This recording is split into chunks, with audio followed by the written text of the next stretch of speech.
예, 하나님 말씀 한 구절 제가 찾아 읽도록 하겠습니다. 이사야 11장 9절 말씀이에요. 성경을 가지신 분은 구약 성경 982쪽에 있습니다. 이사야 11장 9절 말씀입니다. 제가 봉독합니다.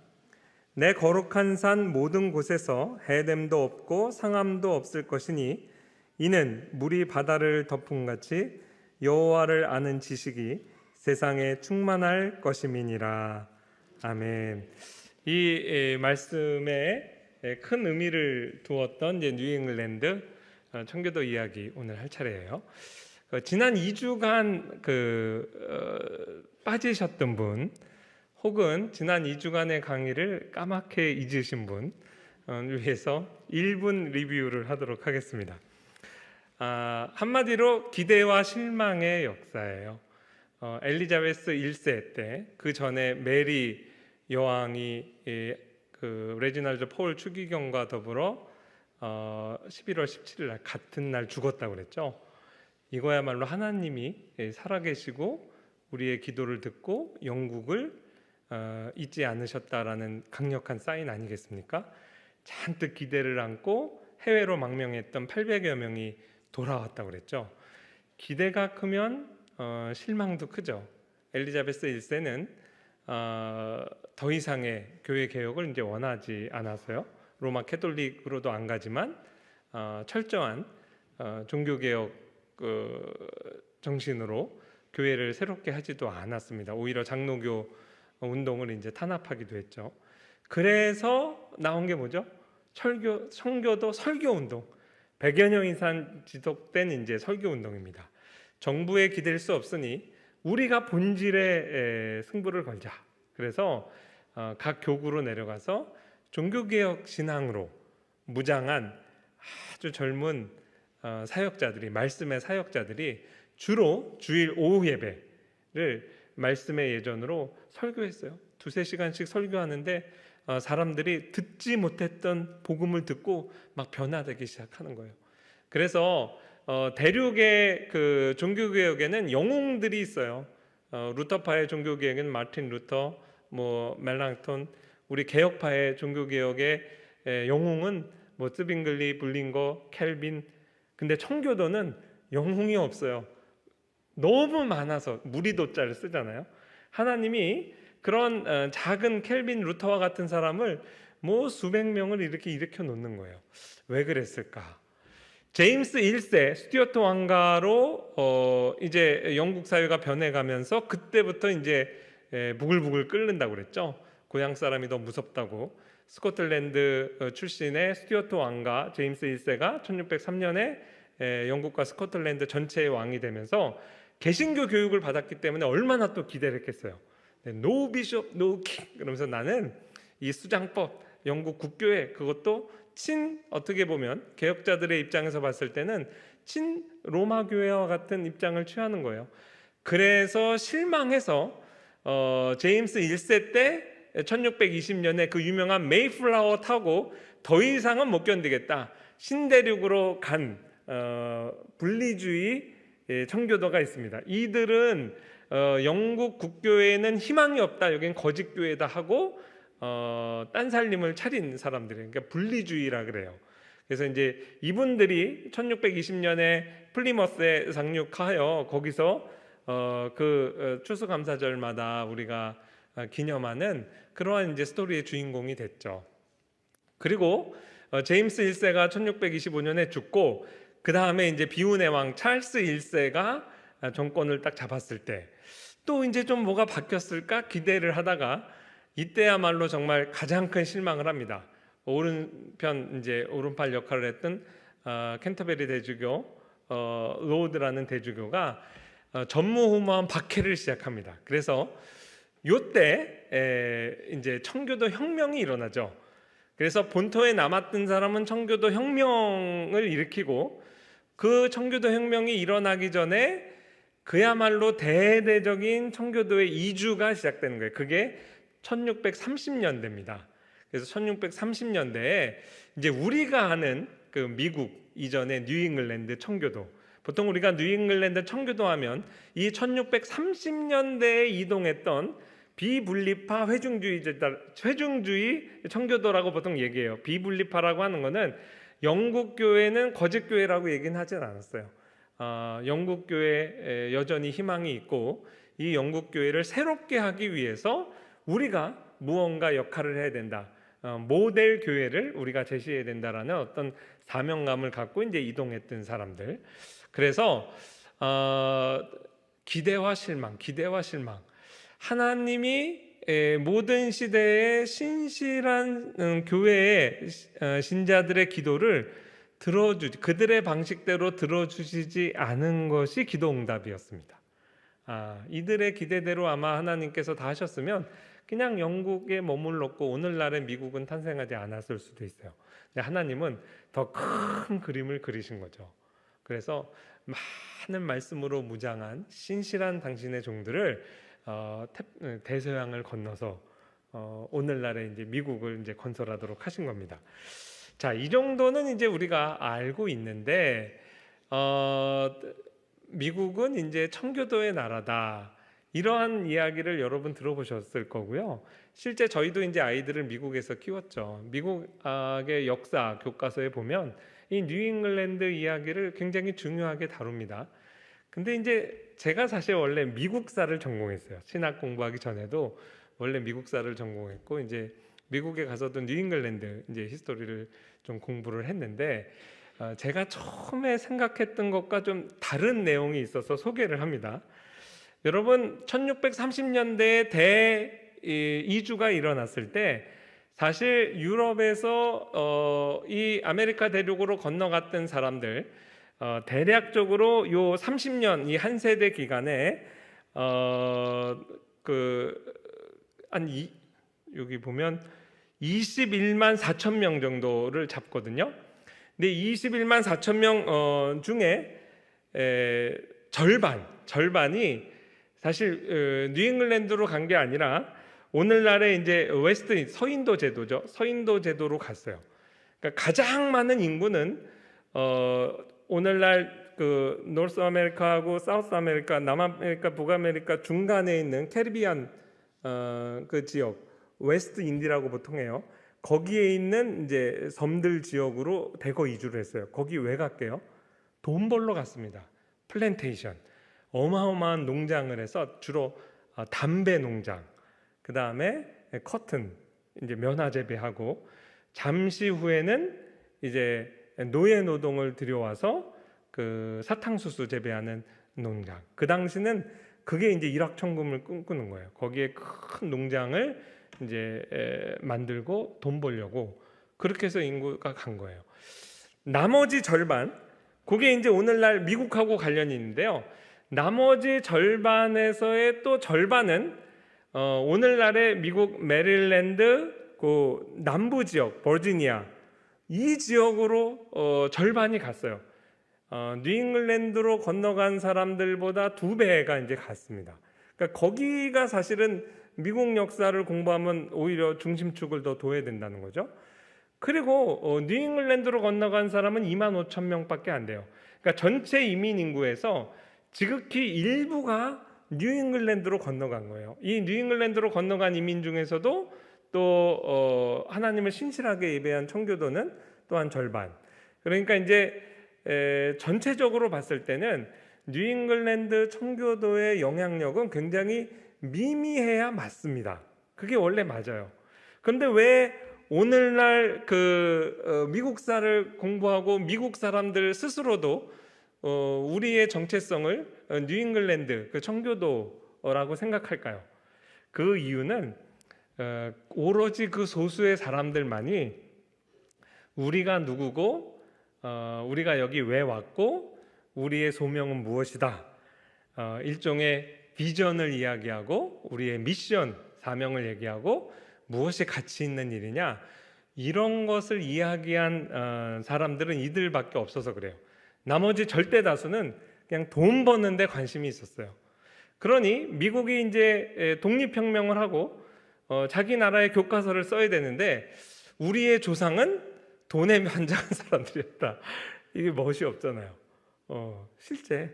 그래서 우리의 파운딩 파더들, 우리 미국을 건립한 정말 우리의 조상은 거룩하고 비전을 가지고 분명한 자기 정체성을 갖고 어떤 소명의식을 가진 사람들이었다. 그렇게 된 거예요. 예를 들어 제가 학교에서 이제 수업할 때도 예를 들었는데, 이렇게 핵폭탄이 터져서 뭐 우리 지구상의 99%가 다 죽었어요. 한반도에도 사람이 다 죽었어. 근데 이제 1% 남은 인류가 다시 이제 문명을 발전시켜 가지고 한 1000년이 지난 시점에 옛날 한반도에 어떤 나라가 살았느냐? 대한민국이란 나라가 있었다. 근데 이렇게 발굴을 하다 보니까 뭐 화성교회 중등부 캐비넷이 하나 발견된 거예요. 캐비넷을 열어보니까 거기 뭐 김모 전도사란 사람이 학생들을 데리고 우리 대한민국의 사명은 복음화와 땅끝까지 이르러 복음을 전하는 것이다. 막 그러고 이제 아이들 데리고 수련회하고 기도하고 그런 기록이 있어요. 그럼 이제 1000년 후에 그전에는 역사를 몰라. 대한민국은 땅끝까지 복음을 전하는 사명을 가진 이러한 어떤 정신으로 시작된 나라였다. 이렇게 이제 생각하는 셈이죠. 제 해석이 아니라 하버드 대학의 그 유명한 청교도 연구에 어떻게 보면 선구자라고 할 수 있어요. 신앙이 있는 분은 아니었는데 일반 역사가입니다. 페리 밀러라고 하는 사람이 제가 지금 설명한 얘기 비슷한 이야기를 한 거예요. 그 사람이 쓴 저술 가운데 에런드 인투 더 윌더니스, 이 미국으로 건너온 청교도의 세계관이 무엇이냐? 일종의 에런드라는 게 뭐예요? 심부름이라는 거죠. 광야로 심부름을 왔다 이거예요. 심부름의 목적은 뭐냐면 유럽 대륙을 향해서 교회 개혁, 정말 하나님이 기뻐하시는 사회와 교회는 이런 모습이야 라는 어떤 일종의 모델을 만드는 거다. 그래서 영국 굉장히 뜨뜻미지근하잖아요. 그 뜨뜻 이것도 아니고 저것도 아닌 이 회색지대인 영국 교회를 향해 참된 성경적이고 종교개혁의 교회라는 것은 이렇게 아름답고 영광스러운 거야. 이거를 이제 이렇게 보여주는 사명으로 왔다는 거죠. 실제 그런 사명으로 온 사람들이 있습니다. 그리고 어느 정도 자기가 여기에 헌신하고 열매를 거뒀다고 할 때 다시 본국으로 이제 돌아갔던 사람도 있어요. 그래서 오늘날까지 미국 사람들이 이제 다 속아 넘어갔다는 거죠. 미국사를 가르칠 때 미국이 원래 이렇게 거룩한 나라였다고 착각하고 우리 아이들 교과서에도 그렇게 돼 있었어요. 한 2000년 정도까지는 그게 이제 주종을 이뤘는데 요즘은 이제 다 바뀌어갑니다. 이제 정신을 차린 거예요. 미국의 기독교 문명이라는 거, 신앙을 갖고 온 사람들은 소수였다. 진정한 미국사는 무엇으로 시작해야 되느냐? 그 아까 캐리비안 베이로 훨씬 많은 수가 갔다고 그랬죠. 그리고 또 미국 안에서도 이 버지니아 남부 쪽으로 왔다고 그랬죠. 남부 쪽으로 온 사람들이 뭐 했느냐? 타바코 농장 플랜테이션 했습니다. 나중에 노예 노동 거기로 다 이제 수입해서 하게 돼요. 그래서 미국 역사, 저도 미국사 개론 배울 때 그 타바코 농장에 대해서는 이렇게 두꺼운 책으로 배우고 이 뉴잉글랜드 히스토리는 이렇게 얇은 책으로 배웠어요. 요즘은 이제 그렇게 가르쳐요. 근데 어떻게 보면 거룩한 착각을 했던 거죠. 지난 200년, 300년 동안. 그래 그만큼 가치라는 게 중요한 거예요. 우리가 비록 소수래도 적은 무리여 두려워 말라, 예수님 그러셨잖아요. 우리가 우리 화성교회의 사명, 우리 한국교회의 사명, 우리의 가치, 우리에게 주신 하나님의 소명, 이런 이야기를 많이 해야 돼요. 그것이 결국은 이 정신세계를 장악을 하게 됩니다. 그리고 그 가치 안에서 세상도 교회를 바라보게 돼요.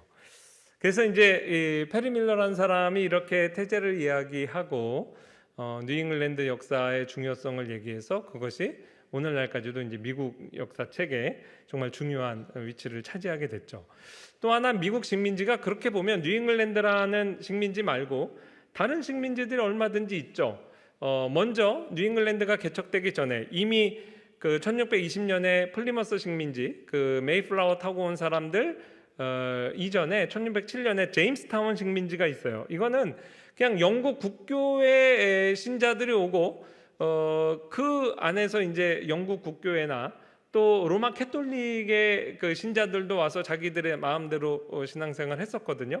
그 지역이 이미 있었고, 그 다음에 이제 지금 얘기하는 플리머스 식민지가 이제 분리주의자들의 이제 그 터전이 됐고요. 그 다음에 이제 1640년대에 보통 우리가 얘기하는 뉴잉글랜드 이제 그 청교도의 그 식민지는 보통 이제 매사추세츠 식민지, 매사추세츠만 식민지라 그래요. 국가와 교회의 관계만 보면요, 그 영국 그 국교회는 말 그대로 국교회죠. 교회와 국가가 하나입니다. 예. 그런 반면에 이 분리주의자들은 철저히 교회와 국가를 분리했어요. 그리고 이 보통 우리가 얘기하는 뉴잉글랜드 청교도는 그 중간 형태입니다. 국가와 종교는 분명히 분리됩니다. 그래서 목사가 정치에 관여할 수 없어요. 정치는 일반 그 정치인으로 소명을 받은 사람들이 해야 돼요. 그러나 하나님의 뜻에 따라서 다스려야 됩니다. 그런 의미에서 뉴잉글랜드 정체의 정의를 디오클래스, 이 신정 정치라고 우리나라에서도 이제 세계사 교과서에서 그렇게 이제 가르치거든요. 근데 이거는 좀 우리가 오해하기 쉬워요. 뉴잉글랜드 청교도는 굉장히 청교도적인 정신으로 똘똘무장해서 굉장히 답답한 사회였고, 종교가 정치를 장악하는 사회, 이거는 우리의 시각에서 볼 때 그렇다는 거예요. 그 당시 시각에서 보면 영국 국교회, 교회와 국가가 하나인 그 어떻게 보면 그게 이제 중세죠. 중세적인 사고로부터 완전히 근대적인 사고로 넘어오는 단계예요. 국가와 종교는, 교회는 완전히 분리돼야 된다. 그런 의미에서는 굉장히 진보적입니다. 그러나 오늘날의 입장에서 봤을 때는 여전히 교회 외에 이 정치 영역도 굉장히 신실한 신자들에 의해서 다스려져야 된다. 그 당시는 이제 국가교회의 배경에 있었기 때문에 우리나라에 속한 모든 사람이 다 크리스찬이라는 것을 의심하지 않거든요. 그러니까 이제 신실한 정치인이 하나님의 법에 맞게 다스려야 된다라고 이제 가르쳤죠.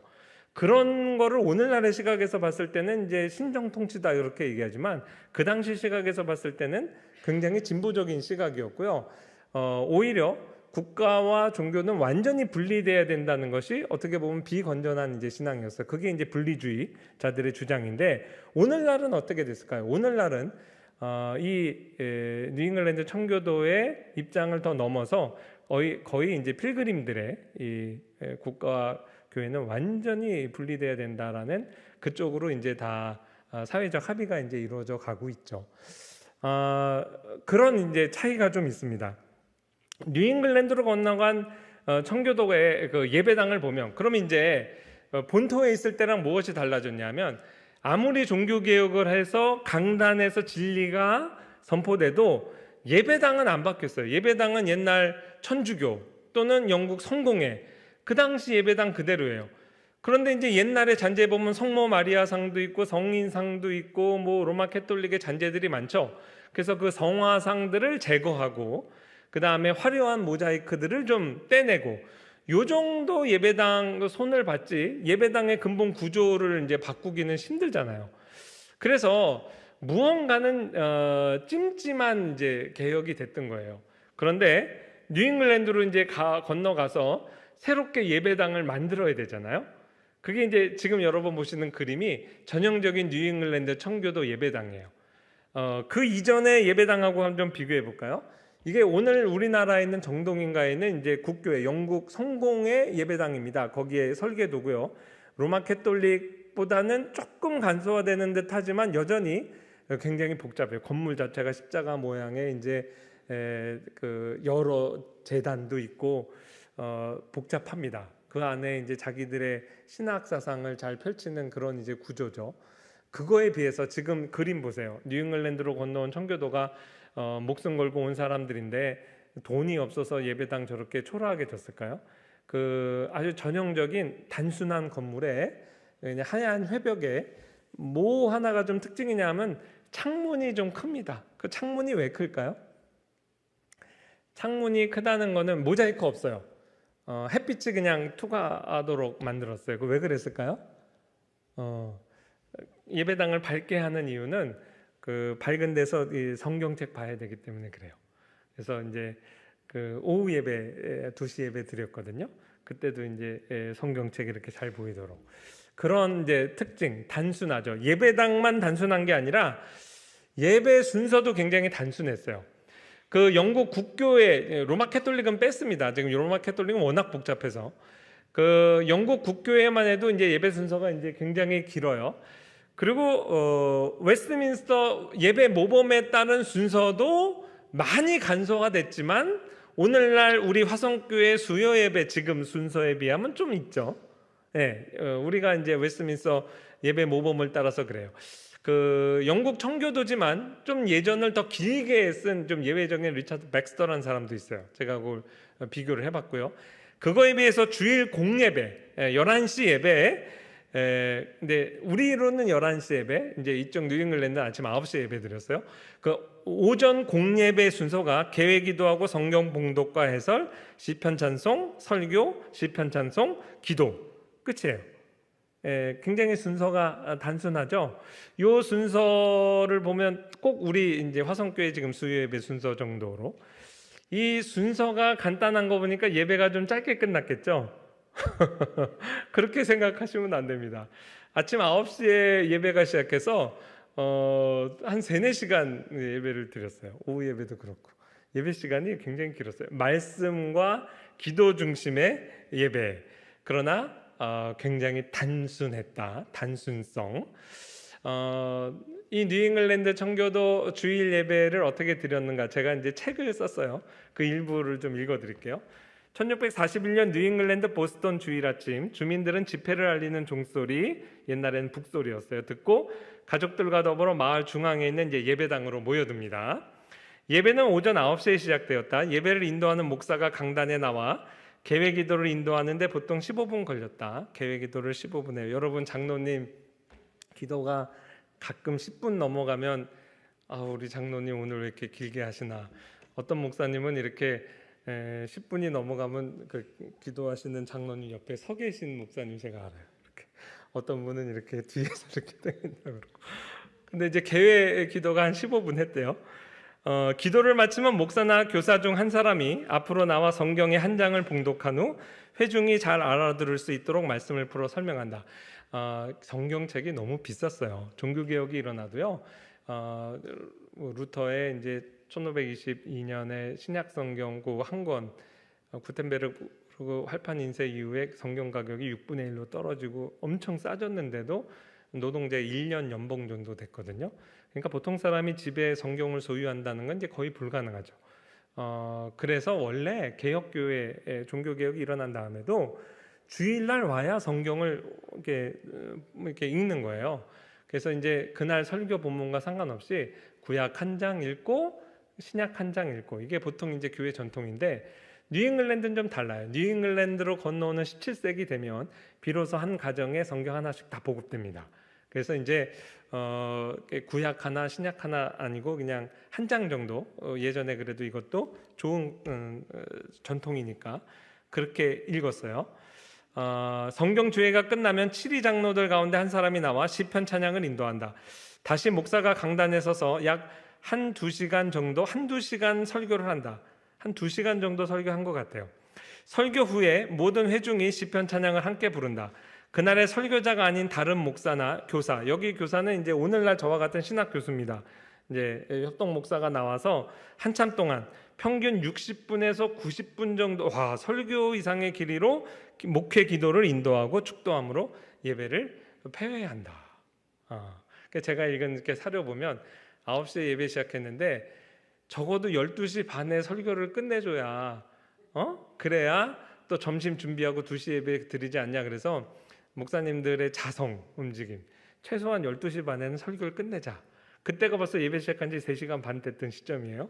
근데 이제 이렇게 뉴잉글랜드 교인들이 예배를 사모하고 말씀과 기도 중심의 충분한 예배를 드렸다는 거예요. 이 예배에 대해서 오늘 좀 얘기하려고 해요. 작년 강의가 개혁교회와 예배였죠. 그래서 우리가 그 개혁파 츠빙글리 칼빈 이야기를 했잖아요. 그거에 이제 오늘 또 연속선에 있다고 생각하시면 됩니다. 또 뉴잉글랜드로 온 청교도가 좀 독특한 게 있었어요. 그 본토에 있을 때는 그냥 교회는 원래 우리 동네에 주어져 있는 거예요. 내가 태어날 때부터. 그래서 내가 그 태어날 때부터 교인이 되고 교인으로서 죽고, 그냥 우리 할아버지 때부터, 고조 할아버지 때부터 우리 교회에 늘 저기 페리시 교구 교회가 있었던 거죠. 근데 생전 처음 대서양을 건너서 낯선 땅에 와서 새롭게 교회를 만들었죠. 그리고 교회가 개척되고 예배당 짓고 첫 이제 예배를 드리게 되잖아요. 이거는 이제 처음 유럽인들이 경험 안 해봤던 일을 하는 거예요. 이 예배당을 처음 드리는데 우리가 뭘 할 게 없을까? 교회 언약이라는 이제 안 해보았던 예식을 맺게 됩니다. 그게 뭐냐면, 지금 이제 대표적인 교회 언약 한 샘플을 제가 가져왔는데요. 보스턴 제1교회 교회 언약이에요. 예배당을 처음 만들고 거기에 이제 교인이 되기로 한 사람들이 일종의 결혼 예식을 하듯이 서로 하나님과 사람 앞에서 서로 언약을 맺는 거예요. 내가 이제 이 교회의 교인으로 평생 섬기겠다. 그리고 요 밑에 보면 거기에 참여했던 사람 사인이 있죠. 이름 쓰고 서명합니다. 교회 창립 멤버들이에요. 여기 보면 보스턴 제1교회 교회 언약 창립 멤버가 해보니까 24명이에요. 24명이 시작했구나. 아니요, 저게 가장 그러니까 한 가정의 대표죠. 24가정. 옛날에는 아기들을 많이 낳았잖아요. 그러니까 이제 24가정 정도면 꽤 몇백 명까지도 이제 사이즈가 될 수 있죠. 요거 옛날에 안 해봤던 일 하는 겁니다. 보스턴 제1교회 교회 언약이라고 그랬죠. 그거를 제가 이제 번역을 해봤어요. 하나 이제 여담입니다만, 제1교회란 말이 First Church란 말이죠. 그게 뉴잉글랜드에 이제 많이 나타나요. 제1은 제2가 있다는 뜻이에요. 그래서 우리 화성교회 여기서 이제 우리 부목사님이 저기 어디 이제 남부지방에 내려가서 개척을 한다 그러면 제2 화성교회가 되는 거죠. 그러면 우리는 자동적으로 제1 화성교회가 되는 거예요. 그래서 제1, 제2라는 게 교회 이름에 큰 의미가 없고 그냥 교회가 제일 중요한 거죠. 근데 이제 요게 우리나라에 들어와서, 우리나라도 제1교회 많거든요. 근데 여기는 first의 뜻이 아닌 것 같아요. best의 뜻인 것 같아요. 화곡 제1교회 그럼 있어요? 화곡 제1교회? 화곡동에서 제일 좋은 교회, 뭐 그런 거죠. 등촌 제1교회 그럼 등촌동에서 제일 좋은 교회. 그런 베스트의 의미가 아니라 원래 이제 1, 2, 3 그런 의미에서 1, 2, 3 좀 많이 나오면 좋겠어요. 우리 주 예수 그리스도와 그의 거룩하신 뜻과 규례에 순종하면서 아래와 같이 서약한다. 아래에서 서명한 우리는 일찍이 하나님의 탁월한 지혜와 선하신 섭리에 따라 이곳 미국 메사추세만으로 인도되었다.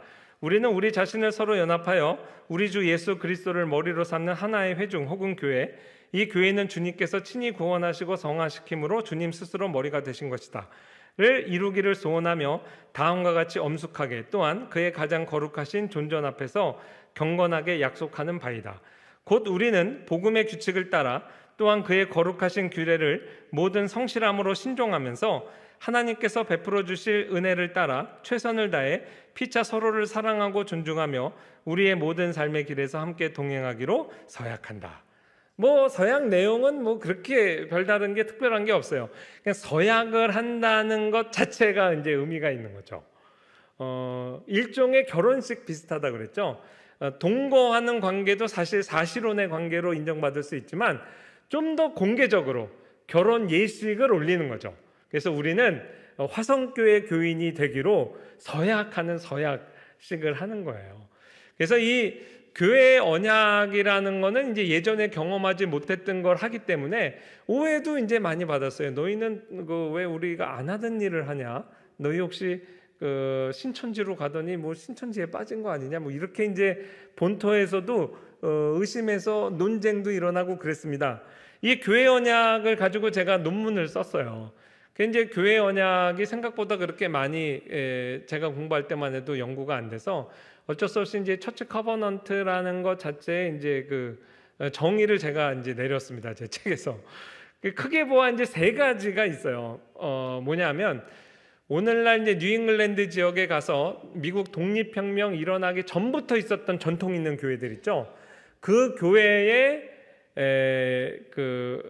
제일 오래된 다큐멘터리를 봐라. 그럼 처치 레코드북이라 그래요. 교회 영감 뭐 이런 거죠. 거기 보면 첫 페이지에 아까 여러분 보셨던 그게 있어요. 1630 몇 년에 36년에 우리 조상들이 여기 와서 첫 번째 예배를 교회 언약 이렇게 맺고 우리 화성교회가 창립됐다. 그때 창립 멤버 사인. 그게 문서로서의 교회 언약이에요. 오래된 교회는 이게 다 있어요. 이 처치 레코드북만 연구해가지고 책으로 편찬해서 사료집이 이미 나와 있어요. 뉴잉글랜드 오래된 교회의 교회 언약이 다 이미 다큐멘터리 있고 얼마든지 이제 읽을 수 있죠. 그리고 이제 두 번째는 예식으로서의 교회 언약이에요. 이게 결혼도 뭐 결혼 증명서, 혼인 증명서를 떼는 거 따로, 결혼 예식 따로 하는 것처럼 주일날 말고 목요일이나 토요일이나 화성교회가 처음 창립될 때 이렇게 모여가지고 그 예식을 한 거예요. 좀 규모가 큰 경우에는 사인을 이번 주는 장로님들, 다음 주는 안수 집사님들, 뭐 일반 교인들 이렇게 이제 돌아가면서 사인하고 그랬어요. 그 예식으로서의 교회 언약입니다. 그리고 새로운 멤버가 왔을 때 우리 교회에 정 멤버가 된다는 것, 권리와 특권이 있겠죠. 그럴 때 이제 교회 언약을 다시 한번 맺고 또 세대가 바뀌어서 새로운 담임 목사님이 오시고 우리 주일학교 세대가 이제 어른이 됐을 때 이거를 또 이제 때때로 갱신하는 그런 이제 예식도 하고 그랬어요. 그 다음에 이제 교회로 논쟁이 일어날 때, 이건 신학 논쟁 안에서 과연 교회 언약이라는 게 뭐냐, 언약 신학 논쟁이 일어날 때 신학자들이 깊이 있게 논의했던 또 교의로서의 교회 언약이 있어요. 적어도 한 3단계 정도로 나눠서 이제 봐야 된다는 건데, 그 핵심은 제가 쉽게 설명하면 자꾸 결혼 얘기를 해요.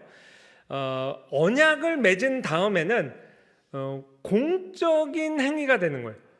그래서 우리가 일반 신자로서 살아가는 살면서 신앙생활하면서 누리는 특권과 의무가 있고, 우리가 교회의 일종의 장로로 안수집사로 임직함으로써 공적으로 떠안게 되는 권리와 의무가 있죠. 그런 거예요.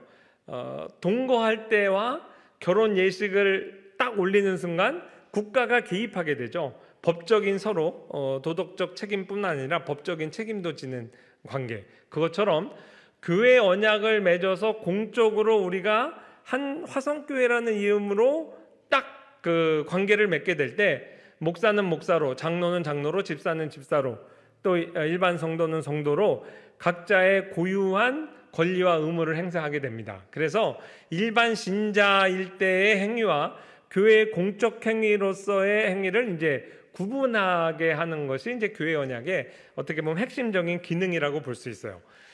일례를 들면 그 쉬운 예로 예배와 관련된 부분만 좀 얘기를 해볼게요. 이제 교회 언약을 맺을 때 목사는 좀 남다른 책임감을 갖게 됐습니다. 이 뉴잉글랜드 그 당시 표준으로 봐도 뉴잉글랜드에 건너간 목회자들이 좀 빡세게 목회 사역을 했어요. 이 본토에서 볼 때는 그 이유를 설명드릴게요.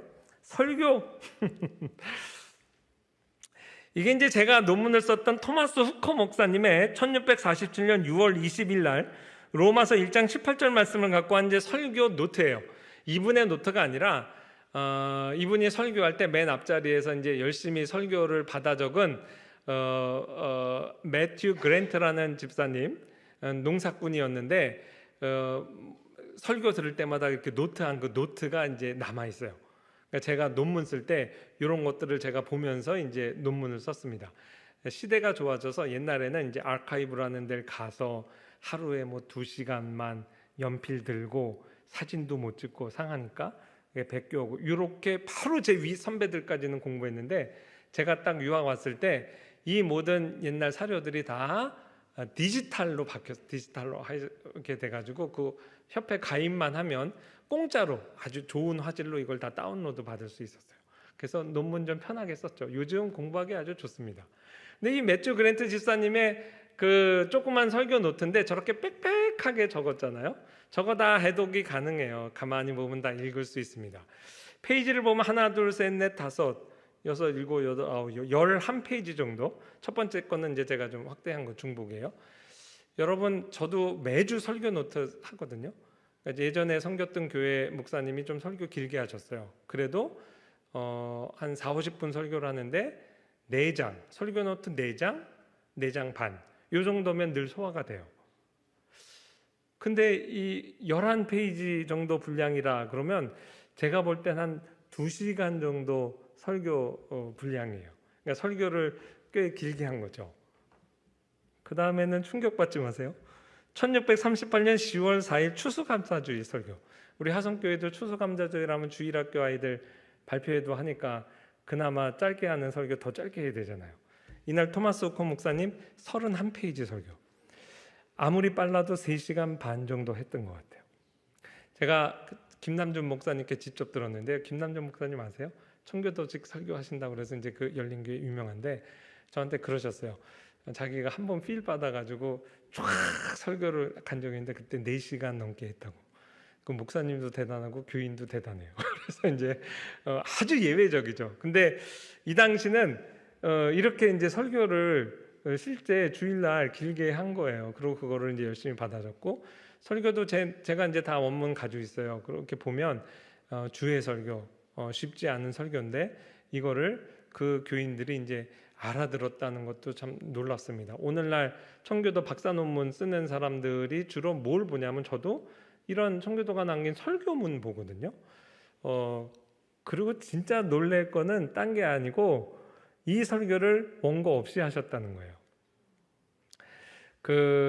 원래 청교도가 공부했던 그 설교학 교과서 윌리엄 퍼킨스의 설교의 기술이라는 책 보면 강단에 올라갈 때 원고 갖고 올라가라 그래서 원고 설교하라 그랬어요.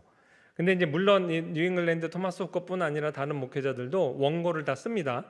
그러나 그것을 철저히 암기하고 강단에는 요만한 포스트잇 같은 노트 하나 들고 왔어요. 그러니까 이거를 다 암기하는 거죠. 적어도 주일 강단에서는 목사가 자기 설교에 대해서 2-3시간 분량 암기해야지 이거를 당연히 기대했다는 게 놀라워요. 제가 과장 아닙니다. 저도 놀래서 이렇게 쓰는 거죠.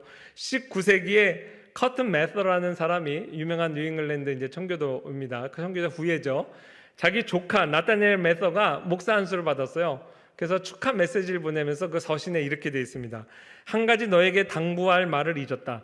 어떤 경우에라도 원고를 이용하거나 그것에 도움을 받아 설교하지 않기를 바란다. 내가 뉴잉글랜드에 있을 때 특별한 약점이 있었던 단 한 사람, 어떤 원로 목사님을 제외하고는 아무도 설교 원고를 사용하지 않았다고 기억한다. 내 생각으로 그는 어지럼증이 있거나 그와 비슷한 종류의 연약함이 있었다. 어쨌든 네 조부들은 물론 이곳에 있는 내 삼촌이나 나 자신도 비록 설교문을 작성하긴 하지만 설교 시간에 원고를 이용하지 않는다. 이거 제가 신학생들한테 얘기하면 일단 좀 위축됩니다. 그래서 이 당시에 목사 안수 받으면, 여러분 우리 교회 화성교회 목사 강도사 안수 받으면 선물 좀 하세요. 이 당시는 목사 안수를 받으면 아워글래스를 선물했다 그래요. 이렇게 그걸 가지고 모든 교회가 그랬는지 모르겠지만 제가 읽은 교회들은 그렇게 했어요. 그래서 설교할 때 이거를 이렇게 딱 뒤집고 설교합니다. 그럼 1시간 가죠. 신자들의 도움을 안 받고 1시간 다 지나면 이걸 이렇게 딱 한대요. 그러면 이제 이거 다 내려가면 2시간이에요. 한 번 더 뒤집을 땐 동의를 받았다 그래요. 그러면 우리 신자들이 아멘 그런다.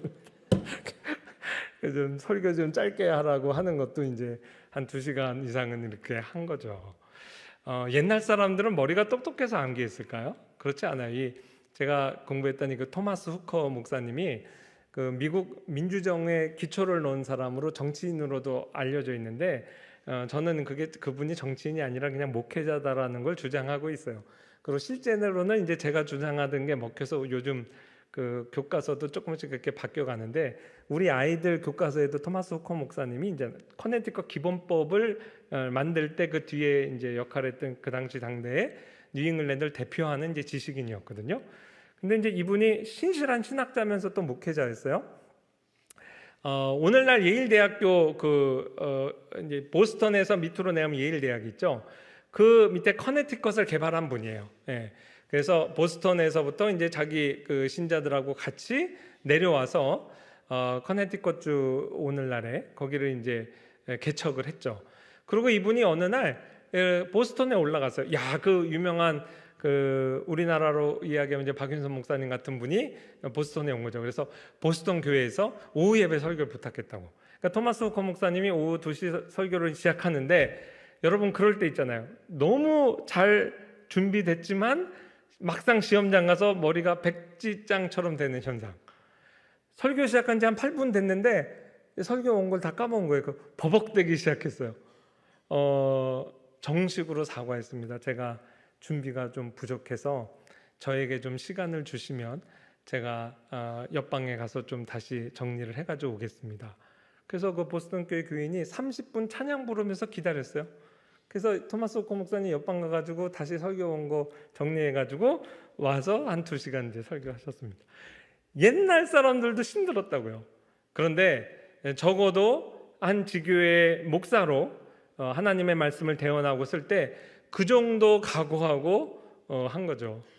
켈빈 목사님도 유만한 노트 갖고 설교하고 성경 공부했고요. 지금 남아있는 그 많은 설교가 다 받아 적은 거예요.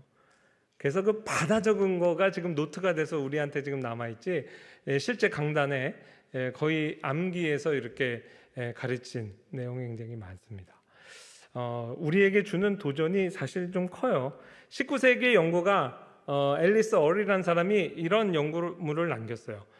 초기 교회, 뉴잉글랜드 교회입니다. 초기 교회의 회원들은 이처럼 긴 설교와 예언이 설교죠, 결코 싫어하지 않았다. 오히려 그들은 짧은 설교를 신앙이 없고 불경건하다고 생각했을 뿐만 아니라 그것은 마치 자신들이 돈을 지불하고 마땅히 받아야 할 정당한 대가를 제대로 받지 못하는 것이라고 생각했다. 설교가들이 직면해야 했던 문제나 반대들을 기록한 성직자와 평신도의 모든 문헌 자료와 일기들 안에서 지금까지 나는 지나치게 긴 기도와 설교에 대한 단 한 건의 불평이나 비판에 관한 기록도 발견하지 못했다.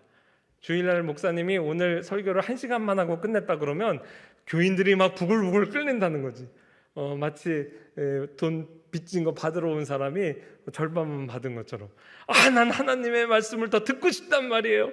목사님 왜 벌써 내려가세요?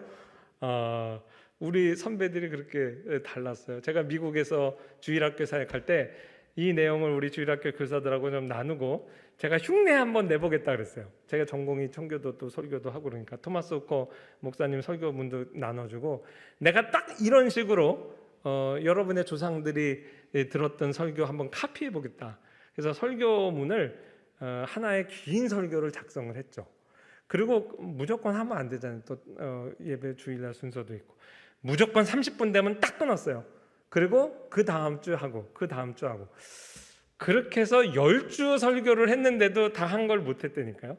그러니까 좀 쉽게 얘기하면 오늘날 여러분이 주일날 나와서 10주분의 설교를 듣고 소화함으로써 배우는 하나님의 지식, 성경 지식의 양을 뉴잉글랜드 청교도는 주일 오전 예배 한 번으로 끝낸 거예요.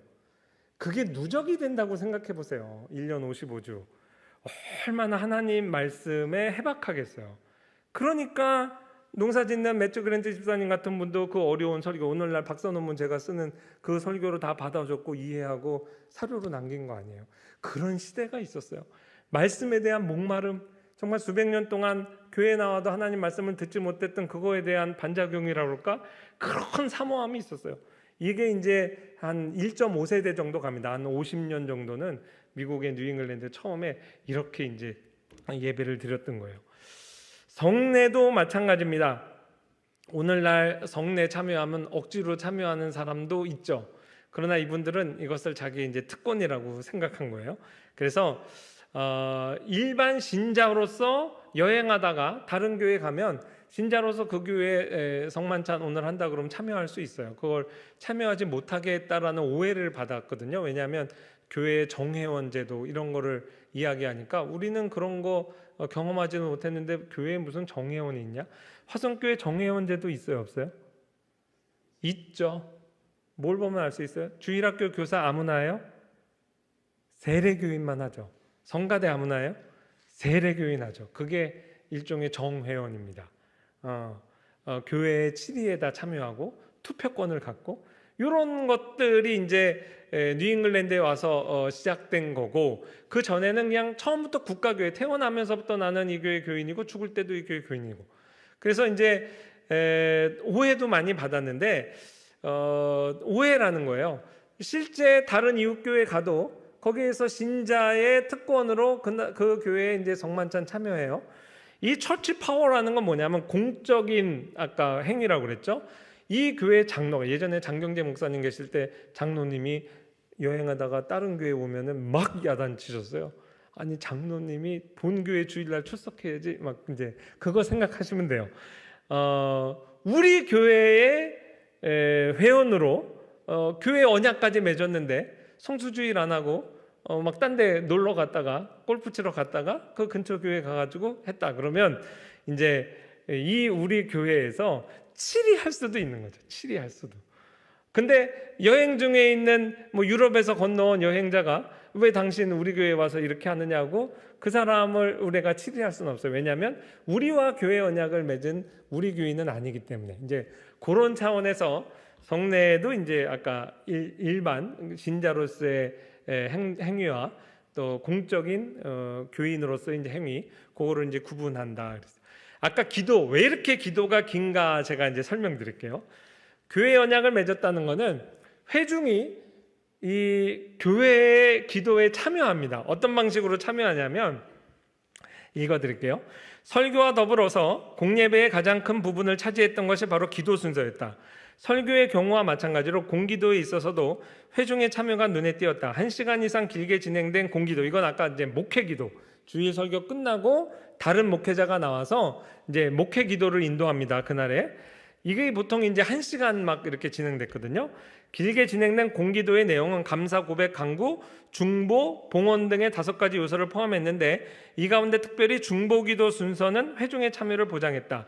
교회 회원들은 예배가 시작되기 전에 강단으로 나아가 담당 목사에게 자기 가정의 기도 제목을 적은 노트를 전달할 수 있었다.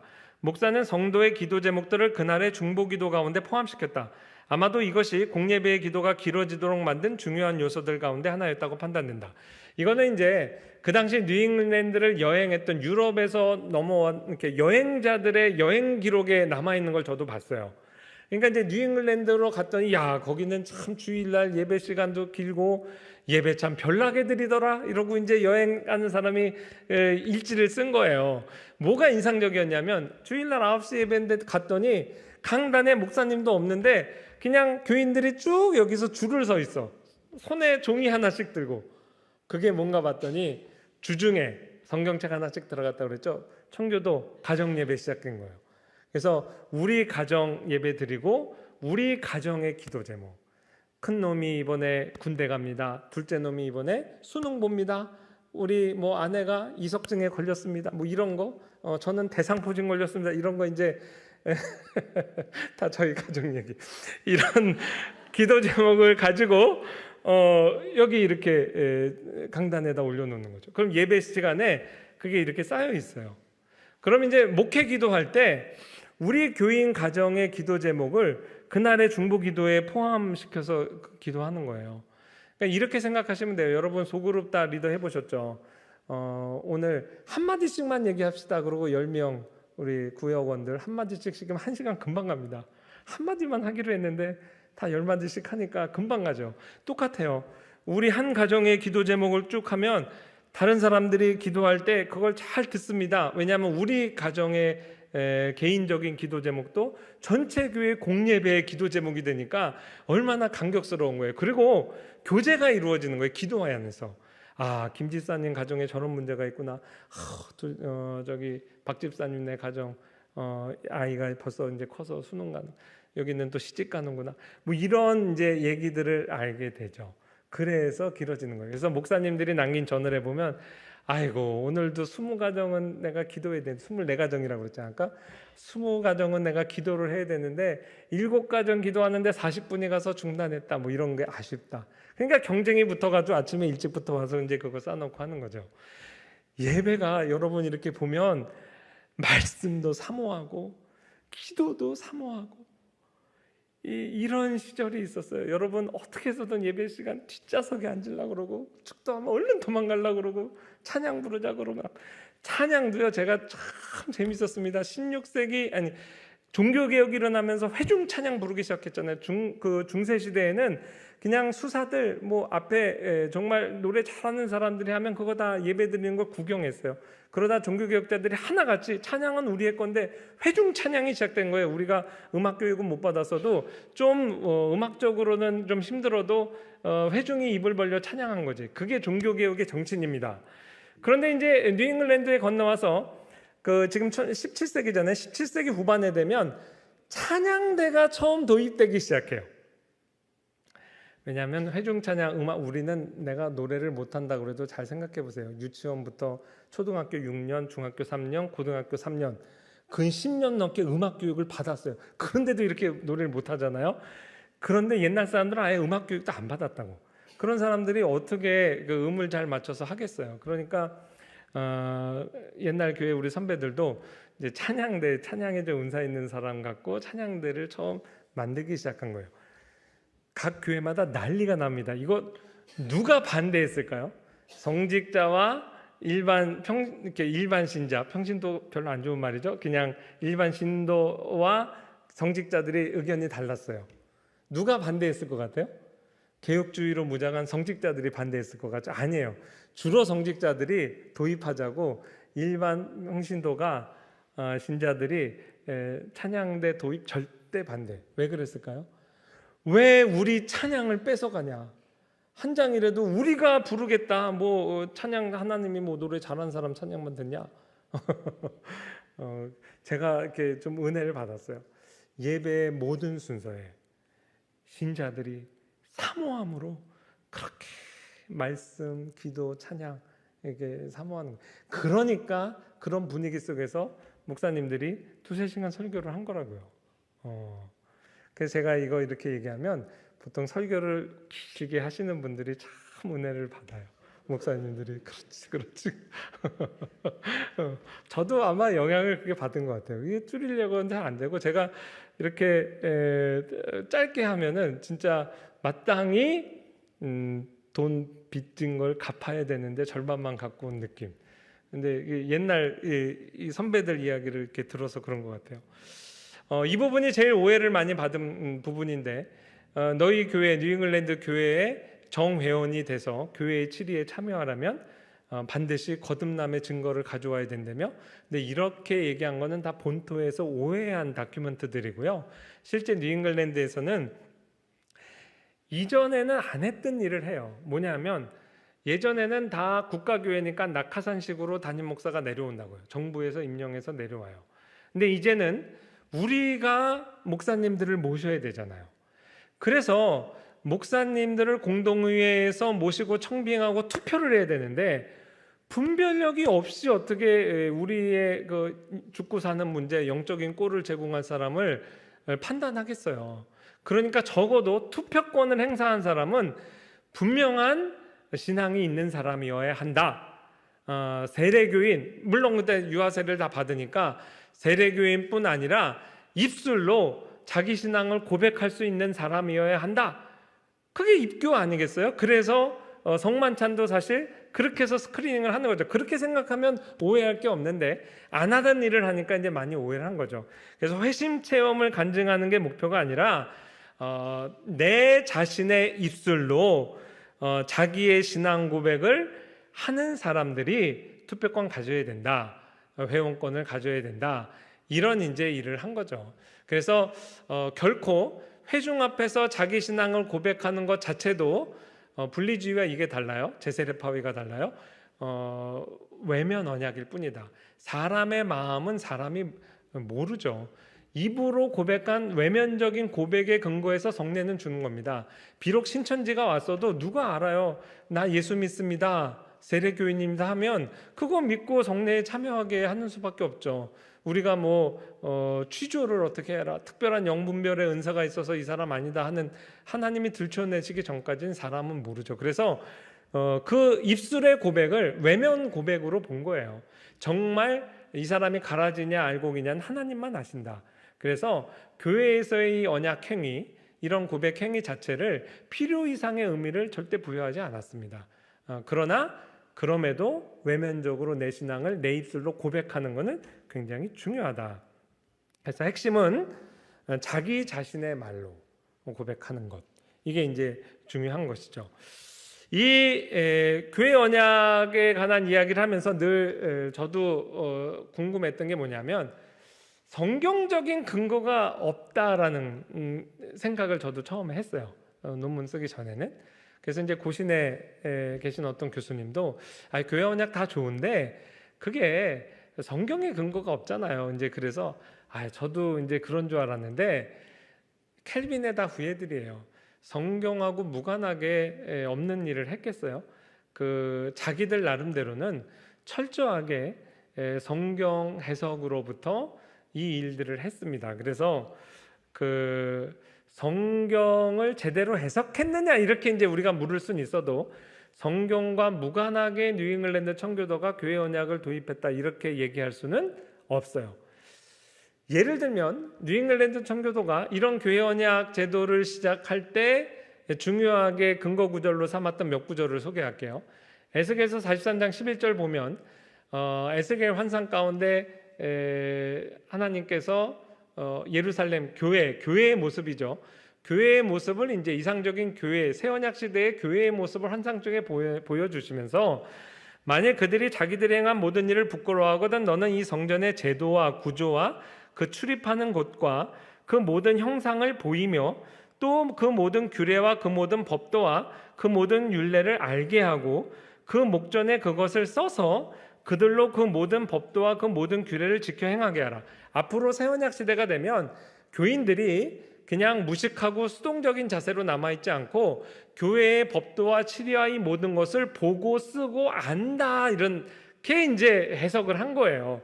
그래서 뉴잉글랜드 교회론의 중요한 저작들, 제가 주로 이제 논문 썼을 때 봤던 전형적인 책들입니다. 옛날 17세기의 책들은요, 책 제목이 사실 길고요.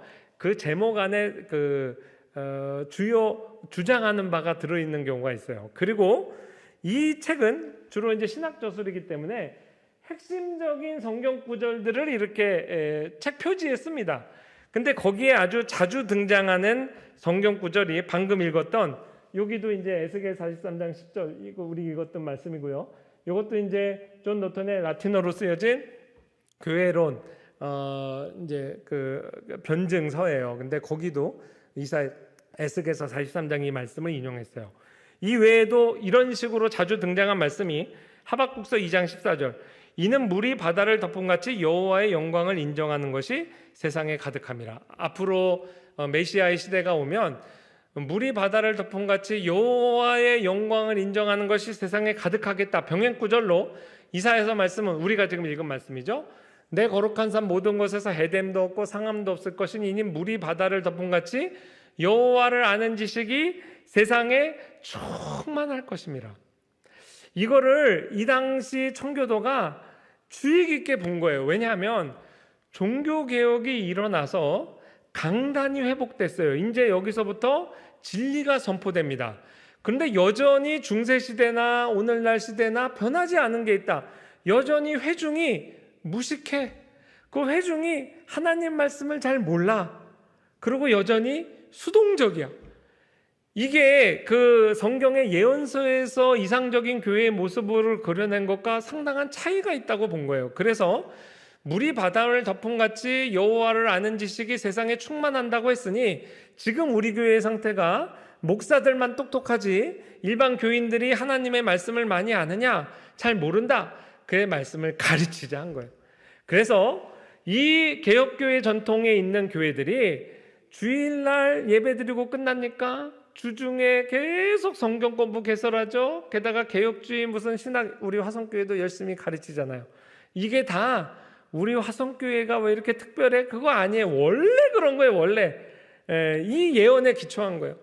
앞으로 이상적인 새언약 시대의 교회가 되면 목사들만 똑똑한 게 아니라 평신도를 깨워라. 평신도 별로 안 좋다고 그랬지만 어쨌든 자극적으로 표현할 때는 써야죠. 평신도를 깨워라. 모든 교인들이 하나님의 말씀으로 잘 무장하도록 해라. 이런데 이제 이분들이 주의를 기울이고 종교개혁이 아직 완성되지 않았다 결론을 내린 거예요. 언제 완성되느냐? 우리 교회의 박 집사, 김 집사 주일날 마당만 받는 그 신자들, 이들이 다 하나님 말씀에 해박하고 진리 지식이 충만하여 다른 사람의 교사가 될 정도로 이렇게 가르쳐야 된다. 정말 그래서 열심히 가르쳤어요. 이사야 44장 5절 볼까요? 한 사람이 이르기를 나는 여호와께 속하였다 할 것이요, 내가 하나님에게 속한 자라는 것을 공적으로 고백한다고 해석했죠. 또 한 사람은 야곱의 이름, 야곱이 이스라엘 교회의 이름이잖아요. 이름으로 자기를 부를 것이며, 또 다른 사람은 자기가 여호와께 속하였음을 그의 손으로 기록하. 그래서 사인한 거예요. 나는 크리스찬입니다. 이게 사인한 거라고. 나는 화성교회 교인입니다. 사인한 거라고. 사인한다는 건 내가 자발적으로 동의하고 치리에 복종하고 책임을 진다는 거 아니에요? 이스라엘 이름으로 존귀 여김을 받으리라. 이런 구절들, 본토에 있을 때는 그냥 읽고 넘어갔던 구절들을 유익 있게 살피고 평신도를 깨우자, 여기에 이제 하나가 됐던 거죠. 그래서 이분들도 신들었어요. 귀족 사회에 있었던 사람 아니에요. 일반 신자들에 대한 관심 별로 없던 시절이라고요. 저도 아주 화성교회가 낳은 화평교회 박윤선 목사님 우리가 모시고 있었잖아요. 우리 교회에서 찬양할 때 손을 든다? 상상을 못해요. 근데 이제 가끔씩 우리 청년부 집회할 때 이제 손 들고 찬양하고 그러거든요. 지금도 어색한데, 이 당시 사람들이 내가 손을 들어 나는 여호와께 속한 자입니다, 나는 교인입니다, 화성교회 교인입니다, 이렇게 하는 게 쉬웠겠냐고. 이분들도 힘든데 말씀의 나름대로 깨달은 바대로 순종하려는 차원에서 이렇게 이제 애를 쓴 거죠. 이분들의 성경 해석이 정당했느냐 안 했느냐 그거를 판단할 몫은 신학자들이 할 몫이지만, 적어도 성경과 무관하게 이들이 안 하던 짓을 했다? 그거는 아니라고 이제 봅니다. 그래서 그렇게 이제 열심을 냈던 거예요. 우리가 어떻게 보면 이제 그 열심은 이제 본받아야 된다고 생각해요. 교회는 교인들을 내버려 두면 안 됩니다. 하나님의 말씀을 먹이되 풍성히 먹이고 진리 지식에 풍성하게 해서, 제가 이제 이것도 그 사실인데 여담이에요. 토마스 후커 목사님이 협동 목사, 제 역할 지금 교회에서 하고 있었고요. 거기 이제 교회 담임 목사 주일날 이렇게 3시간씩 예배 2번 드리잖아요. 녹초가 되겠죠. 뭐 그래가지고 하루 종일 예배 드렸는데 주중 목요일날 신학 강좌를 했어요. 성경 공부 강좌를 했다고. 그랬는데 제가 그 매사추세츠에 이런 법안이 있었어요. 농번기에 교인들이 다 농사를 져서 농사를 져야 되는데 목요일만 되면 아무도 밭에 없어. 어디 갔나 봤더니 다 화성교회로 모이는 거야. 거기 토마스 후커 목사님의 그 신학 강좌가 있었거든요. 목요일 강좌. 그래서 이제 다 정치인들도 장로님, 집사님입니다. 모여서 우리가 해도 너무하지 않냐. 최소한 농번기에는 교회에서 목요일날 신학 강좌를 열지 못하게 하자. 그래서 좀 농사를 짓도록 하자라는 게 발의됐다가 기각됐어요. 그런 시대가 정말 오면 좋겠습니다. 이게 사모해서 수요 예배도 막 차고 넘치고 하나님 말씀을 배우는데 막 열심을 내고 그런 시대가 있었다고요. 오래 가지 못했지만 1.5세대 정도 갔지만, 그 1560년 제네바 바이블인데요. 이 제네바 바이블이 사실 켈빈의 성경주의를 많이 반영했죠. 종교개혁자 16세기의 이제 성경이에요. 이 제네바 바이블에 이르러 비로소 오늘날과 같은 장절 구분, 우리와 이제 같습니다. 이 장절 구분이 이렇게 정착된 게 비교적 최근이죠. 종교개혁기란 말이에요. 여전히 종교개혁기에도 책 성경 한 권 비싸다고 그랬죠. 1년치 노동자의 연봉. 근데 이제 시대가 17세기로 가서 1630년대에 가면, 이게 제네바 바이블 보면 얼마나 그 성경의 사파 하나도 성의 있게 그렸는지. 저게 노아 방주 그림인데, 노아 방주 그 그림을 그 성경에 지시된 내용을 잘 반영해서, 최대한 반영해서 저렇게 디테일하게 그렸어요. 인상적이어서 소개하고요. 요 1560년 나온 제네바 바이블이 뉴잉글랜드로 1630년대에 건너온 가정의 80% 이상 모든 각 가정이 한 권 이상 소유하게 됩니다. 그러니까 이제 여전히 좀 비쌌겠지만 모든 성도 가정에 성경 한 권씩 들어간 거예요. 그래서 가정 예배가 가능해지죠. 그래서 이 제네바 바이블, 1560년 제네바 바이블이 1630년대 되면 The Bible of the People, 민중의, 국민의 성경이 됐다라고 예일대학교의 해리 스타웃 교수님, 제 선생님이에요. 비록 한 학교밖에는 제 지도교수가 아니었지만 저 해리 스타웃 교수님이 저렇게 얘기를 했어요. The Bible of the People. 그래서 이 뉴잉글랜드로 건너갔던 사람이 왜 그렇게 이 말씀에 좀 뜨겁고 성경 말씀에 더 열심을 낼 수 있었냐면, 진짜 이제 성경을 손에 이제 갖게 된 거예요. 이 귀한 성경, 우리 집에 제가 헤아려 보니까 20권이 훨씬 넘게 있는데 너무 흔한데 옛날만큼 잘 안 읽는 것 같아요. 네, 여러분도 이 귀한 성경 여러분 열심히 읽으시기 바라요. 신학적인 말씀을 좀 드리면, 교회론에 있어서 웨스트민스터 본토에 있는 청교도와 좀 달랐습니다. 웨스트민스터 총회 150여 명의 참석자 중에 독립한 5명이 있었어요. 원래 뉴잉글랜드로 건너간 대표적인 신학자 존 커튼, 토마스 후커, 존 데번포트가 웨스트민스터 총회에 초대를 받습니다. 근데 3명 다 참석을 못해요. 내가 가면은 누가 설교하냐? 가봤자 내가 별 영향력이 없을 것이다. 뭐 이런 여러 가지 이유로 해서 참여를 못해요. 그래서 교회론에 있어서는 그 국가교회로서의 장로교 체제와 달리, 국가교회로서 장로교 체제는 쉽게 말해서 주민등록증 있으면 다 교인인 거예요. 우리나라에서 태어났으면 자동적으로 교인이 되는 거예요. 그러나 뉴잉글랜드로 건너간 청교도가 생각한 거는, 교회는 그래도 신자들의 모임이어야 된다. 근데 신자들만 교회에 나와야 된다. 그건 이제 분리주의자들이에요. 신자들의 모임이 주가 되어야 된다. 그래서 멤버십, 정회원이라는 건 세력교인이 되어야 된다. 그러나 교회는 누구나 올 수 있다. 우리 교회 특히 예를 들어서 매사추세츠에 있는 교회는 우리 국가의 예산으로, 우리의 세금으로 운영이 되되, 모든 사람에게 오픈이 되되, 모든 의사결정은 이 세력교인이 해야 된다, 정회원이 해야 된다, 이런 생각을 이제 했던 거죠. 그래서 국가교회로서의 장로교와는 좀 달라요. 지난번에 말씀드린 웨스트민스터 표준문서는 노예정치, 근데 엄밀하게 얘기하면 국가교회로서의 노예정치고, 이 뉴잉글랜드로 건너간 사람들은 그것과 달리 국가교회를 이제 인정하지 않았다기보다 과거에는 인정했으나 오늘날 종교개혁 이후의 시대는 하나님이 국가교회라기보다는 예수를 믿는 회중들의 모임으로 교회를 인정하신다. 그래서 회중정치라고 알려져 있는데 이게 조금 부족한 말이에요. 왜냐하면 회중정치라고 그러면 제세례파의 후예들, 오늘날 침례교회 교회 정부 체제도 회중정치거든요. 근데 뉴잉글랜드 청교도의 회중정치는 오늘날 침례교 전통에 있는 거랑 처음부터 결이 달랐어요. 그래서 역사 교과서도 비분리파 이렇게 앞에 그걸 붙이는데, 저를 가르치셨던 오덕교 교수님도 또 우리 박윤선 목사님도 이분들의 교회론을 엄밀하게 얘기하면 회중교회 장로정치라 인정합니다. 왜냐하면 회중교회라고 하지만 그 안에 장로님들이 있어요. 당회가 있어요. 그리고 강제력은 국가교회의 노예정치와는 완전 다르지만 오늘날 우리의 노예와 가까운 노예도 있어요. 그 다음에 총회도 있어요. 그래서 장로교회의 체제에 아주 유사합니다.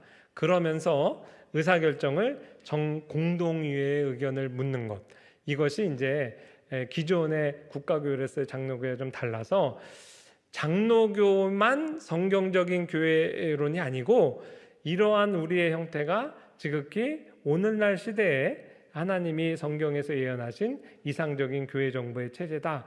그래서 캠브리지 플랫폼이라고 1648년에 여기서 웨스트민스터 신앙고백서를 발표했을 때 웨스트민스터 신앙고백서를 99.9%다 우리가 수용하고 아멘하지만 교회 정부 형태에 있어서만큼은 우리는 조금 다르게 생각한다라는 걸 이제 발표를 했습니다. 더 캠브리지 플랫폼이라고 그래요. 자, 이것으로 뉴잉글랜드 청교도 이야기 끝내고요. 조나단 에드워드 이야기를 시간이 있으면 하고 말려고 했는데 아주 축약해서 여러분께 소개하는 차원으로만 좀 할게요. 보통은 청교도의 마지막 청교도라는 별명을 갖거든요. 1703년에 태어나셔서 18세기 인물이에요. 조나단 에드워드 이 정보를 드리는 것만으로도 저는 여러분에게 수백만 원의 가치를 선물로 드리는 거예요. 이 조나단 에드워드 전집이 26권짜리 한 권에 한 5만 원, 비싼 거는 거의 8만 원 이렇게 되는데 그 26권이니까 100만 원 넘잖아요. 그렇게 이제 있었는데 이 한 인물의 지금 저작이 73권입니다. 그러니까 거의 뭐 켈빈보다도 양이 많고 루터 100권짜리에 거의 육박하는 엄청난 양의 전집이 만들어졌어요. 근데 정말 놀라운 거는요, 이 전집이 다 공짜라는 거예요. 여러분 지금 당장 예일대학교 안으로 들어가서 이 홈페이지 조나단 에드워드 센터로 들어가면 이 전체를 다 다운받을 수도 있어요. 이렇게 PDF로 만들어야죠, 일일이. 근데 이제 더 좋은 건 뭐냐면 26권짜리 이미 출판된 걸 산 사람들을 위해서도 그 26권짜리 그 페이퍼로 된 거에 페이지도 다 표기가 돼요. 이게요, 제가 그 처음에 예일 대학을 갔을 때 그 2003년이거든요. 그러니까 조나단 에드워드 300주년 기념하고 있었어요. 그래서 이 프로젝트가 막 가동되고 있었어요. 이 프로젝트를 담당하는 교수님이 수업 시간에 들어와서 이거를 유료화할까? 뭐 이거 당연히 우리도 유료화한다고 생각을 했었어요. 그런데 정말 결정을 잘 내렸죠. 이 엄청나게 학교 재정에 기여할 수 있는 프로젝트인데 이거를 모든 사람에게 이유를 묻지 않고 공짜로 개방한 거예요. 언제 유료화될지도 혹시 모르니까 이제 기회가 있을 때도 만들어 놓으면 좋겠어요. 73권 전체 워드 서치도 다 됩니다. 그러니까 조나단 에드워드 연구할 사람은요, 세계 어느 곳에 있어도 그 전집 형태를 오늘날 다 무료로 공부할 수 있어요. 저도 물론 이거 늘 봅니다. 한국에서도요, 부흥가 개혁사에서 조나단 에드워드 전집 프로젝트가 들어가서 이거는 이것대로 나오고 뭐 클래식 시리즈, 설교 시리즈 뭐 지금 굉장히 이제 많이 나오고 있어요. 조나단 에드워드의 그 많은 저작들 가운데 오늘 이 전체 내용과 관련하여 저는 구속사 이 책을 한번 읽으시기를 추천합니다. 좀 뜻밖이에요. 보통 조나단 에드워드를 대표하는 다른 저작들을 추천하는데 좀 잘 오히려 상대적으로 안 알려졌지만 굉장히 에드워드의 생각과 그 당시 뉴잉글랜드 신학 그리고 일반 목회자와 성도의 생각을 잘 읽을 수 있는 저작이에요. 이게요, 특이합니다. 내가 수업 시간에 나눠주는 도표인데요. 여러분 하나도 안 보이시죠? 30편의 설교예요. 이사야 51장 8절 옷같이 좀이 그들을 먹을 것이며 양털같이 좀벌레가 그들을 먹을 것이나 나의 공의는 영원히 있겠고 나의 구원은 세세에 미치리라. 이사야 51장 8절 한 절을 가지고 좀 과장해서 얘기하면 30주 설교를 했어요. 그 30주 설교가 이 구속사 이제 한 편이 된 거예요. 근데 이제 물론 한 주 한 주 그날에 이제 주요 텍스트가 있죠. 창세기부터 요한계시록까지 쭉 구속 역사를 훑어갑니다. 스케일이 장난이 아니에요. 이 에드워드의 이제 스케일을 알 수 있고요. 이게 이제 새언약 시대 아까 제가 얘기했던 뉴잉글랜드의 세계관을 알 수 있어요. 자, 뭐가 특이하냐면 20번째 설교부터 마지막 30번째까지는 사도행전 그 이후예요. 요한계시록 그 이후라고. 그래서 여태까지 창세기부터 계시록까지 쭉 훑어내려간 그 하나님의 구속 역사의 시각으로 예루살렘 멸망부터 이게 뭐 컨스탄틴 대제, 초대교회, 중세교회, 종교개혁기를 거쳐 뉴잉글랜드 자기 미국 오늘날 뉴잉글랜드가 건립되기까지 거기까지를 그냥 쭉 조명을 한 거예요. 그러다 보니까 무엇이 특징적이냐면 계속 기대 실망 했다고 그랬죠. 그러다가 엄청나게 한 번에 하나님이 기도를 들으신 거예요. 이 종교개혁 정신을 갖고 교회가 새롭게 된 것뿐 아니라 나라가 세워졌잖아요. 이런 거는 우리의 상상을 초월하는 기도 응답이었다고. 그리고 그 뉴잉글랜드가 하나님 보실 때 정말 막 부흥을 해. 그레이트 어워크닝, 제1차 각성운동의 주인공이잖아요. 세계가 뒤집어져요. 뉴잉글랜드가 개척됐을 뿐 아니라 하나님이 우리를 잊지 않고 이 대부흥운동을 주셨다. 이 에드워드의 마음에는 예수님의 재림이 있기 전에 그래서 천년왕국이 오겠구나, 교회의 시대가 오겠구나, 그거를 간격적으로 느낄 수밖에 없었던 거예요. 그래서 우리 주류 전통이 원래 무천년설, 약간 이제 세상에 대해 회의적이죠. 세상에 뭐 교회의 시대라는 게 오겠어? 이런 이제 핍박이 심할 때는 전천년설, 천년 전 주여 오늘 당장이라도 재림하옵소서. 그게 역사적 정황에 아무래도 영향을 받아요. 컨스탄틴 대제가 기독교를 공인해서 로마를 기독교가 외면적으로 딱 정복했을 때 유세비우스 같은 사람이 너무 강력한 거예요.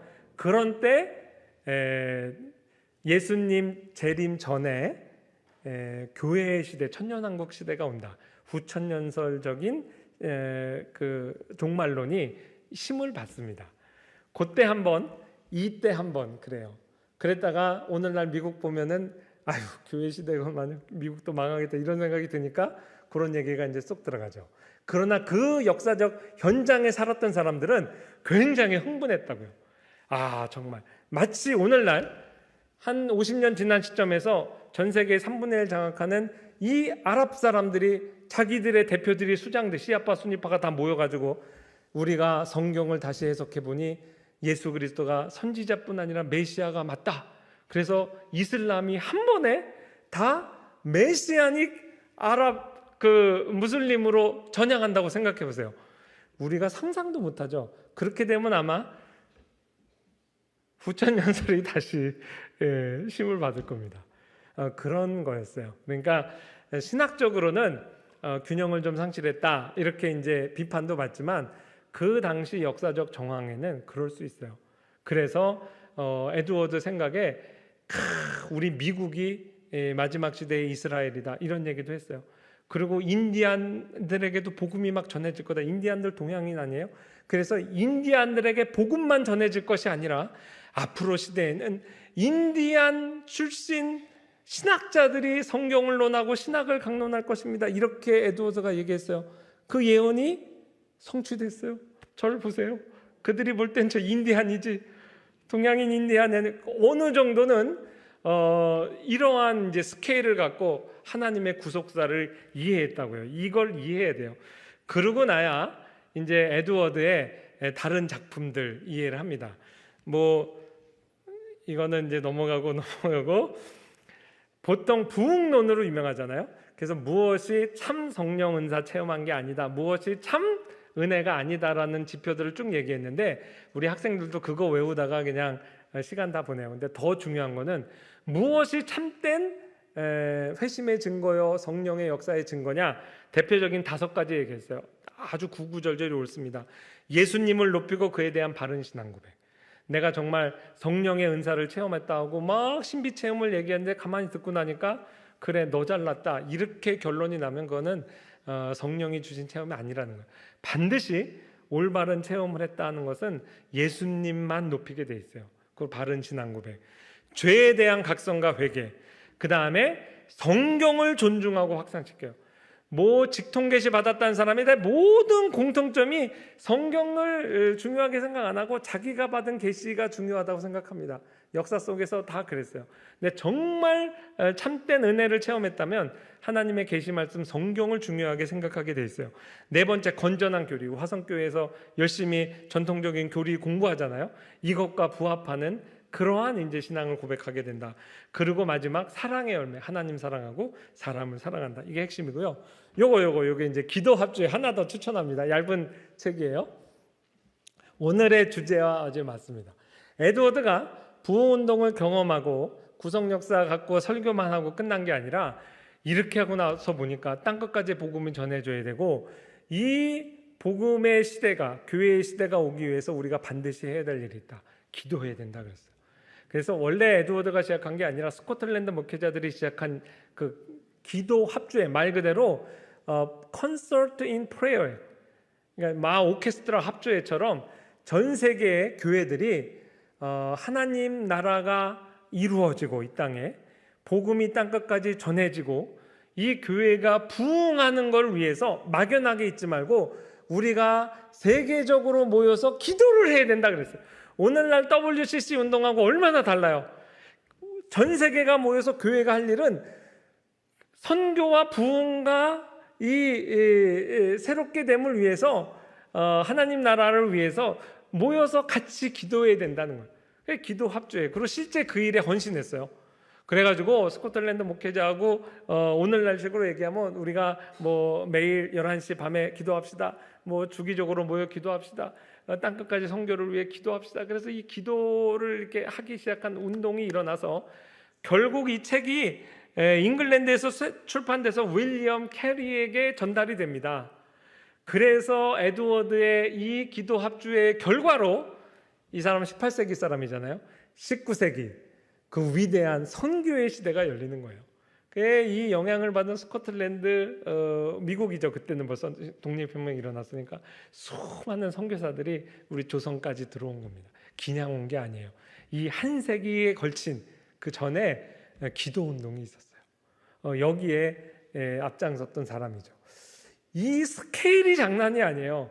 뉴잉글랜드 역사를 보면 하나님의 섭리를 이해하게 되니까 우리가 교회를 바라보는 관점과 세계사를 바라보는 관점, 이것이 굉장히 시야가 커진 거예요. 마지막 오늘 컷이에요. 그러니까 에드워드의 주기도문 해설을 보면 주기도문의 결론이 하나님의 영광, 하나님의 나라. 주기도의 결론은 지금까지의 모든 기도의 내용들과 관련하여 우리가 언급한 각 강구들이 하나님의 통치와 영광에 종속되기를 우리 자신도 바라고 간구한다는 사실을 함의한다. 우리의 모든 소원이 지향하는 최종 목표는 바로 여기에서 궁극적으로 종결된다. 이 주기도 안에서 제일 먼저 언급되는 내용이 바로 하나님의 영광과 통치에 관한 것이다. 이 두 가지는 동일한 기도의 제일 마지막에서 이 기도의 결론으로서 언급된다. 요컨대 하나님의 영광은 이 기도의 알파와 오메가인 것이다. 얼마나 개혁주의적입니까? 알파와 오메가, 우리가 비록 이 역사의 정점에 하루살이와 같은 존재처럼 살지만 적어도 우리의 시각과 우리의 기도는 스케일을 우주적으로 확대해서 하나님의 구성 역사를 다 바라보며 창세기부터 요한계시록까지, 심지어 오늘날 한국교회에 맡겨진 시대적 소명을 넘어 땅끝까지 이르는 그 명령이 다 성취된 그 시점까지를 바라보며 주제는 하나, 오직 하나님의 영광을 위한 기도. 멋있잖아요. 이게 청교도의 스케일이에요. 역사를 통해 하나님께서 경험하게 해주시고 깨닫게 해주시고 그렇게 고백하게 하신 거죠. 그리고 이들이 고백했던 그 내용이 집약된 주기도문 우리도 합니다. 좀 다른 마음으로 마음을 실어서 새롭게 된 각성된 시각으로 우리도 같이 참여하면 좋겠어요. 3주 강의를 마치도록 하겠습니다.